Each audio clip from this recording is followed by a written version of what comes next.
Nobody wanted me to go. My husband didn't. My daughter didn't. They was like, don't go to Mexico, don't go to Mexico.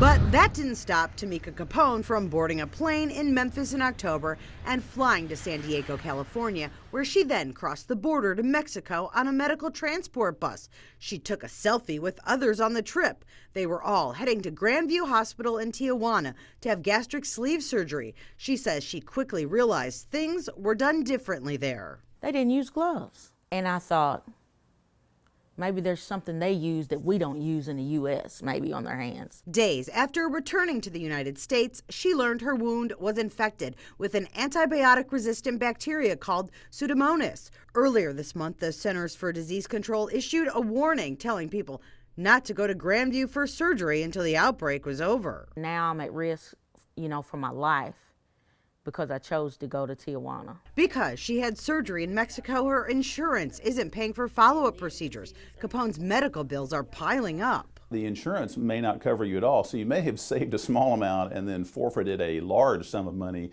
by having a whole lot of uncovered procedures to fix the problem here. Dr. Steve Threlkeld is a local infectious disease specialist. He added, if there are complications, you may have more than insurance problems. Surgeons here may be reluctant to wade in and work on that problem because they may not understand fully what the surgeon there did. Threlkeld says if you choose to take a medical tourism trip, check to see if the facility is accredited by the Joint Commission International, which means it's held to higher standards. You know what you're getting in terms of the procedure, the doctor, the equipment that they're using, and the facilities in which you're getting them done. You can have confidence that they've been looked at and been kind of verified. He says after the surgery, make sure you get complete copies of all your medical records before you leave the other country. So if you have a complication in the U.S., doctors here can see what was done. I know there's people that need this surgery. Capone's advice, don't be cheap when it comes to your life. Try to save your money to get an in-state doctor